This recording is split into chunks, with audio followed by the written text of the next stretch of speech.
Friends, இந்த ரெண்டு வீடியோவுமே பாருங்க. இதுல பார்க்கிறதுக்கு ரொம்ப அட்ராக்டிவ் ஆகும். ஒரு பெர்ஃபெக்ட்டான மனிதன் அப்படின்னா இப்படிதான் இருக்கணும் அப்படின்னு யாரை பார்க்கும்போது தோணுது? அப்சல்யூட்லி இன்டோர் பர்சனை பார்க்கும்போது மட்டும்தான் உங்களுக்கு அந்த மாதிரி தோணும். அதர்வைஸ் மற்றவரை பார்க்கும்போது என்னடா இந்த அளவுக்கு வியர்டா பிஹேவ் பண்ணிட்டு இருக்காரு அப்படின்ற மாதிரி தான் தோணும். பிகாஸ் அவரோட கேரக்டரை பார்க்கும்போது எங்கேயோ பார்த்துக்கிட்டு ஒரு கான்ஃபிடென்ட் இல்லாத ஒரு பர்சன் மாதிரி இருக்காரு. அப்படியே இன்னொரு பர்சனை பார்க்கும்போது ரொம்ப அட்ராக்டிவ் ஆகும். ஒரு பெர்ஃபெக்ட்டான ஒரு கான்ஃபிடென்ட் இருக்கக்கூடிய ஒரு பர்சன் மாதிரியுமே தெரியுறாரு. ஸோ இவங்க ரெண்டு பேரையுமே டிஃப்ரெண்ட் பண்றது ஒரே ஒரு விஷயம் தான் அவங்களோட பாடி லாங்குவேஜ் அப்படிங்கிறது. சோ நீங்க எவ்வளவுதான் பெரிய ஆளா இருந்தாலும் சரி, நீங்க ரொம்ப நாலேஜபிள் பர்சனா இருந்தாலும் சரி, இல்ல நீங்க ரொம்ப பணக்கார பர்சனா இருந்தாலுமே சரி, உங்ககிட்ட ரொம்ப முக்கியமான ஒரு ரோல் பிளே பண்ண போறது இந்த பாடி லாங்குவேஜ் அப்படின்றது தான். நீங்க இந்த விஷயத்தை கண்டிப்பா நோட் பண்ணிருப்பீங்க. உங்களை விட ரொம்ப கம்மியா படிச்சவன், ரொம்ப கம்மியான மார்க் எடுத்தவன் கம்பெனில செலக்ட் ஆகி ஒர்க்குக்கு போயிடுவான். பட் நீங்க போய் இன்டர்வியூ அட்டென்ட் பண்ணும்போது உங்களை ரிஜெக்ட் பண்ணிடுவாங்க. பிகாஸ் அந்த ஒரு பர்சனை பொறுத்த வரைக்கும் ஒரு பெர்ஃபெக்ட்டான பாடி லாங்குவேஜ் ஃபாலோ பண்ணிருப்பான். பட் அந்த இடத்துல நீங்க கண்டிப்பா ஒரு மிஸ்டேக் விட்டுருப்பீங்க உங்களோட பாடி லாங்குவேஜ்ல. சோ இந்த வீடியோல இந்த பாடி லாங்குவேஜ் எப்படி ப்ராப்பரா மெயின்டைன் பண்றது, ஒரு பெர்ஃபெக்ட்டான பாடி லாங்குவேஜ் அப்படினா எந்த மாதிரி இருக்கணும் அப்படின்றதை எக்ஸ்பிளைன் பண்ண போறேன். சோ இந்த வீடியோ ஸ்கிப் பண்ணாம ஃபுல்லா பாருங்க. Number 1, position. फ्रेंड्स, நீங்க நிக்கக்கூடிய பொசிஷனும் சரி, நீங்க உட்காரக்கூடிய பொசிஷனும் சரி, ரொம்ப பெர்ஃபெக்ட்டா இருக்கும்போது மட்டும்தான் மத்தவங்களுக்கு உங்களை பார்க்கும்போது ஒரு அட்ராக்டிவா தோணும். மத்தவங்களுக்கு உங்களை பார்க்கும்போதே ஒரு அட்ராக்டிவ் கிரியேட் ஆகும். அதுவே நீங்க ரொம்ப தப்பான பொசிஷன்ல உட்கார்ந்துட்டு இருக்கீங்க, தப்பான பொசிஷன்ல நடந்துகிட்டு இருக்கீங்க அப்படின்னா உங்களை பார்க்கும்போது அவங்களுக்கு ஒரு பேடான இம்ப்ரெஷன் தான் கிரியேட் ஆகும். அதுவே உங்களோட ஆப்பர்ச்சுனிட்டியை தட்டி பறிச்சுக்கிட்டு போய்கிட்டே இருக்கும். சோ ஃபர்ஸ்ட் நீங்க ஒருத்தங்களுக்கு முன்னாடி உட்கார போறீங்க, இல்ல ஒரு இடத்துல போய் பப்ளிக்கா உட்கார போறீங்க அப்படின்னா உங்களுக்கு ஒரு கரெக்டான சிட்டிங் பொசிஷன் செலக்ட் பண்ணி வச்சுக்கோங்க. சோ இந்த இமேஜ்ல இருக்கிற சிட்டிங் பொசிஷன் எல்லாத்தையுமே பார்த்துக்கோங்க. இதுல இருக்கக்கூடிய சிட்டிங் பொசிஷன்ல உங்களுக்கு எது கரெக்டா தோணுது அப்படின்னா மறக்காம கமெண்ட் செக்ஷன்ல சொல்லுங்க. சோ இந்த இமேஜ்லயே இந்த ஒரு சிட்டிங் பொசிஷன் மட்டும் தான் ரொம்ப பெர்ஃபெக்ட்டாவும் பார்க்கிறதுக்கு ஒரு அட்ராக்டிவாவும் ஒரு கான்ஃபிடென்ட்டான பர்சன் உட்கார்ந்து இருக்கிற மாதிரி இருக்கு. மற்ற சிட்டிங் பொசிஷன் எல்லாமே என்னதான் வெஸ்டர்ன் கல்ச்சரா இருந்தாலுமே அதை பெருசா யாருமே அக்செப்ட் பண்ணிக்க மாட்டாங்க. சோ ஒரு பர்சனை நீங்க ஃபர்ஸ்ட் டைம் மீட் பண்ண போறீங்க அப்படின்னா இந்த மாதிரி ஏதாவது ஒரு சிட்டிங் பொசிஷன்ல உட்கார்ந்துட்டு இருக்கும்போது கண்டிப்பா அவங்க உங்களை ஃபர்ஸ்ட் டைம் பார்க்கும்போது உங்க மேல ஒரு பேடான இம்ப்ரெஷன் தான் கிரியேட் ஆகும். ஏன்னா உங்களை பார்க்கிறதுக்கு என்ன கான்ஃபிடென்ட் இல்லாம உட்கார்ந்துட்டு இருக்கான், ரொம்ப ஆக்வர்டா பிஹேவ் பண்றான் அப்படின்ற மாதிரி தோணும். சோ நீங்க சிட்டிங் பொசிஷன் அப்படின்றது ரொம்ப முக்கியம். அதுலயுமே உங்களோட கவனத்தை செலுத்துங்க. நம்பர் 2, நீங்க உட்கார பொசிஷனை பத்தி பேசிட்டோம். இப்போ நீங்க நிக்கக்கூடிய பொசிஷனை பத்தி பேசலாம். சோ நீங்க ஒருத்தங்க முன்னாடி நிக்கிறீங்க, ஒருத்தங்க உங்ககிட்ட பேசிட்டு இருக்காங்க, இல்ல ஒரு ஜாப் இன்டர்வியூக்கு போயிட்டு இருக்கீங்க அப்படின்னா இந்த மாதிரி கையை கட்டி நிக்கிறத உடனடியாக அவாய்ட் பண்ணிக்கோங்க. ஏன்னா இந்த மாதிரி கையை கட்டி நிற்கும் போது உங்களுக்கு ஆப்போசிட்ல இருக்கக்கூடிய பர்சனோட மைண்ட்ல என்ன தோணும் அப்படின்னா இவன் நம்மளுக்கு ஒத்து போக மாட்டேங்கிறான், இவன் நாம கொடுக்கக்கூடிய அந்த ஒரு ஜாப் ஆப்பர்ச்சுனிட்டியை அவாய்ட் பண்றதுல இருக்கான், ஒரு திமிர்த்தனத்துல இருக்கான் அப்படின்ற மாதிரி தான் தோணும். அதே நேரத்தில் ஒரு சில பேர் சொல்லுவீங்க இது அடிமைத்தனத்துக்குமே இதை யூஸ் பண்ணுவாங்க அப்படின்னு. பட் மேஜரா யாருமே இதை பத்தி கன்சிடர் பண்ண மாட்டாங்க. ஆப்போசிட்டா என்ன தோணும் அப்படின்னா இவங்களுக்கு நம்ம மேல பெருசா இன்ட்ரெஸ்ட் இல்ல, அண்ட் இந்த வேலையிலுமே இன்ட்ரெஸ்ட் இல்ல, அவங்களோட திமிர்த்தனத்துல தான் இருந்துட்டு இருக்காங்க அப்படின்னு தோணும். சோ அதனாலேயே உங்களுக்கான ஜாப் ஆப்பர்ச்சுனிட்டியா இருக்கலாம், இல்ல உங்களோட கரியரா இருக்கலாம், எல்லாமே விலகி போறதுக்கான சான்ஸ் இருக்கு. சோ அதை ஃபர்ஸ்ட் அவாய்ட் பண்ணிக்கோங்க. சோ அதுக்கு ஆப்போசிட்டா என்ன பண்ணலாம் அப்படின்னா இந்த மாதிரி ஒரு பொசிஷன்ல நிக்கிறதுக்கு ட்ரை பண்ணுங்க. கண்டிப்பா எல்லாருக்குமே பிடிக்க ஆரம்பிக்கும். Number 3, hand shake. ஃப்ரெண்ட்ஸ், நீங்க என்னதான் பார்க்கிறதுக்கு அவுட்டர் அப்பியரன்ஸ் எல்லாமே பெர்ஃபெக்ட்டா இருந்தாலுமே ஒரு கான்வர்சேஷனை ஸ்டார்ட் பண்ணும்போது ஃபர்ஸ்ட் நீங்க பண்ண வேண்டியது ஹேண்ட் ஷேக் தான். ஸோ இந்த வெஸ்டர்ன் கல்ச்சர்ல எல்லாருமே பண்ணுவாங்க. பட் நம்ம ஊர்ல பெருசா யாருமே பண்ணல அப்படின்னாலுமே நீங்க ஒரு ஜாப் இன்டர்வியூக்கு போறீங்க, இல்ல ஒரு பர்சனை புதுசா மீட் பண்ண போறீங்க அப்படின்னா இதை கண்டிப்பா பண்ணுங்க. ரொம்ப கான்ஃபிடென்ட்டா பண்ணுங்க. ரொம்ப லூஸ் கேண்டடா அவங்க கிட்ட ஹேண்ட் ஷேக் பண்ணீங்க அப்படின்னா அதோடய உங்க மேல இருக்கக்கூடிய மொத்த அட்ராக்ஷனுமே அவங்களுக்கு இல்லாம போயிடும்.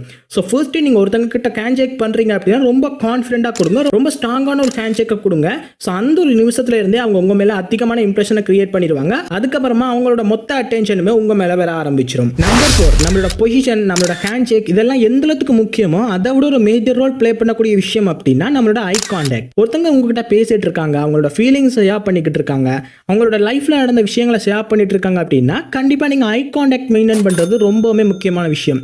பிகாஸ் நீங்க அவங்க சொல்லக்கூடிய விஷயத்த கேட்குறீங்க அப்படின்னு ஒரு பர்சனுக்கு தோணினாலே அவங்களுக்கு உங்க மேல கண்டிப்பா ஒரு மிகப்பெரிய மரியாதை இருக்கும். அதே நேரத்தில் உங்ககிட்ட அவங்களோட பர்சனல் விஷயங்களை இன்னுமே ஷேர் பண்ணணும் அப்படின்னு ஆசைப்படுவாங்க. அண்ட் உங்ககிட்ட லாங் டைமா பழக்கிறதுக்குமே ஆசைப்படுவாங்க. அண்ட் ஒரு ஜாப் ஆப்பர்ச்சுனிட்டிக்கு நீங்க போறீங்க அப்படின்னா கண்டிப்பா இந்த விஷயம் அங்கேயுமே யூஸ்ஃபுல்லா இருக்கும். பிகாஸ் நீங்க ஒரு பர்சனை ஐ டு ஐ கான்டாக்ட் பண்ணி பேசிட்டு இருக்கீங்க அப்படின்னா ஆட்டோமேட்டிக்கா ஆப்போசிட்ல இருக்கக்கூடிய பர்சனுக்கு உங்க மேல ஒரு அட்ராக்ஷன் கிரியேட் ஆகும். ஸோ அதுவே உங்களுக்கு பல இடங்களில் பெனிஃபிட்டா அமையும். Number 5, mirroring effect. ஃப்ரெண்ட்ஸ், நாம ஒரு சில பேரை பார்த்திருப்போம், நம்மளோட ஃபீலிங்ஸ் அவங்க கிட்ட போய் சொல்லும் போதோ இல்ல வேற யாராச்சும் அவங்க கிட்ட யாராவது ஃபீலிங்ஸ் சொல்லும் போதோ ரொம்ப மரக்கட்ட மாதிரி உட்கார்ந்துட்டு இருப்பாங்க, ஒரு ரோபோட் மாதிரி பிஹேவ் பண்ணிட்டு இருப்பாங்க. பட் ஒரு பர்சன் உங்ககிட்ட பேசிட்டு இருக்காங்க, அவங்களோட லைஃப்ல ரொம்ப சோகமான விஷயத்தை உங்ககிட்ட ஷேர் பண்றாங்க அப்படின்னா அவங்க எந்த மாதிரி மனநிலையில இருக்காங்களோ அதே மாதிரி நீங்களுமே ரியாக்ட் பண்ண ஆரம்பிங்க. ஸோ அவங்க சோகமா இருக்காங்க அப்படின்னா உங்களோட ஃபேஸையுமே டல்லா சோகமா வச்சுக்க ஆரம்பிங்க. அதுவே அவங்க ரொம்ப சந்தோஷமா இருக்காங்க, ரொம்ப ஹாப்பியா இருக்காங்க, பட் உங்களோட லைஃப்ல ஏதோ ஒரு சோகம் இருக்கு அப்படின்னாலுமே நீங்க அவங்களுக்காக அச்சம் சந்தோஷமா இருக்கிறதுக்கு ட்ரை பண்ணுங்க. உங்களோட ஃபேஸ்ல ஸ்மைலை கொண்டு வரதுக்கு ட்ரை பண்ணுங்க. ஸோ இந்த மாதிரி நீங்க அவங்க பண்ணக்கூடிய அந்த ஆட்டிடியூட், அவங்க பண்ணக்கூடிய அந்த பிஹேவியர்ஸ் நீங்க ரிஃப்ளெக்ட் பண்ணீங்க அப்படின்னாலே கண்டிப்பா உங்க மேல ஒரு மிகப்பெரிய அட்ராக்ஷன் கிரியேட் ஆகும். Number 2, smiling. ஃப்ரெண்ட்ஸ், நான் இதுவரைக்கும் சொன்ன இந்த 5 ஸ்டெப் தவிர்த்து இன்னொரு விஷயம் தான் ஒரு மேஜர் ரோல் ப்ளே பண்ணுது அப்படின்னு சொல்லலாம். நீங்க ஒரு ஜாப் ஆப்பர்ச்சுனிட்டிக்கு போனாலும் சரி, ஸ்கூல்ல நீங்க உங்க பிரின்சிபல் கிட்ட பேசுறதா இருந்தாலும் சரி, இல்ல உங்க பேரண்ட்ஸ் உங்ககிட்ட பேசிக்கிட்டு இருந்தாலும் சரி, எனிவேர் எனிதிங், யார் உங்ககிட்ட பேசினாலுமே நீங்க அவங்க கிட்ட ஸ்மைலோட பேசிக்கிட்டு இருந்தீங்க அப்படின்னா கண்டிப்பா அவங்களுக்கு உங்க மேல ஒரு மிகப்பெரிய குட் இம்ப்ரெஷன் தான் கிரியேட் ஆகும். பிகாஸ் எந்த ஒரு பர்சனுமே சிரிக்கும் போது ரொம்ப அழகா இருப்பாங்க. நீங்க எந்த மாதிரி ஹைட் ஷார்ட்டா இருக்கீங்க அப்படின்றது முக்கியமே கிடையாது. நீங்க ஸ்மைல் பண்ணீங்க அப்படின்னாலே பார்க்கிறதுக்கு ரொம்ப அட்ராக்டிவா இருக்கும். நிறைய பேர் உங்களை நோக்கி அட்ராக்ட் ஆவாங்க. அதே நேரத்தில் நிறைய பேருக்கு உங்களை பார்க்கும்போது ஒரு ஃபீல் குட் இம்ப்ரெஷனுமே கிரியேட் ஆகும். ஸோ நீங்க யார்கிட்ட பேசினாலும் சரி, உங்களுக்கு யாராச்சும் ஏதாவது வேலை சொன்னாலுமே சரி, இல்ல உங்களை யாராச்சும் ரொம்ப பேடா பேசினாலுமே சரி, ஒரு ஸ்மைலோட அவங்க கிட்ட பேச ஆரம்பிங்க. ஸோ கண்டிப்பா அந்த இடத்துல ஒரு மிகப்பெரிய அட்ராக்ஷன் உங்க மேல கிரியேட் ஆகும். Number 7, walking style. ஃப்ரெண்ட்ஸ், நீங்க இதுவரைக்கும் சொன்ன இந்த எல்லா ஸ்டெப்ஸுமே ஃபாலோ பண்ணாலுமே இந்த ஒரு ஸ்டெப்ஸுமே ரொம்ப முக்கியமான ஒரு விஷயம். நீங்க நடக்கக்கூடிய ஸ்டைல், நீங்க எந்த மாதிரி நடந்துட்டு இருக்கீங்க. ரொம்ப கூனின மாதிரி ஒரு சில பேர் நடப்பாங்க.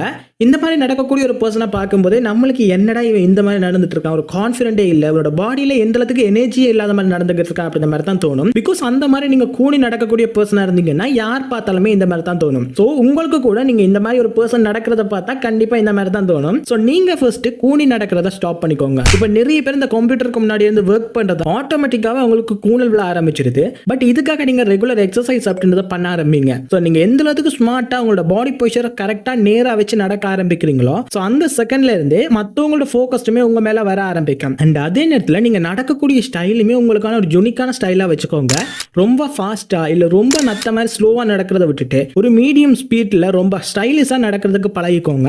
ஸோ அந்த மாதிரி பழகிட்டீங்க அப்படின்னாலே மற்றவங்க உங்களை பார்க்கும்போது இந்த மாதிரி நடந்துட்டு இருக்கான், ஒரு கான்ஃபிடென்டான பர்சன் மாதிரி இருக்கான் அப்படின்னு மற்றவங்க உங்களை பார்க்கும்போது ஒரு அட்ராக்ஷன் கிரியேட் ஆகும். ஸோ இந்த 7 டிப்ஸையுமே நீங்க ஃபாலோ பண்ணி பாருங்க. கண்டிப்பா உங்களுக்கு யூஸ்ஃபுல்லா இருக்கும். இந்த பாடி லாங்குவேஜ் மிஸ்டேக்ஸ் எல்லாம் நீங்க இது வரைக்கும் விட்டுருந்தீங்க அப்படின்னா மறக்காம கமெண்ட் செக்ஷன்ல சொல்லுங்க.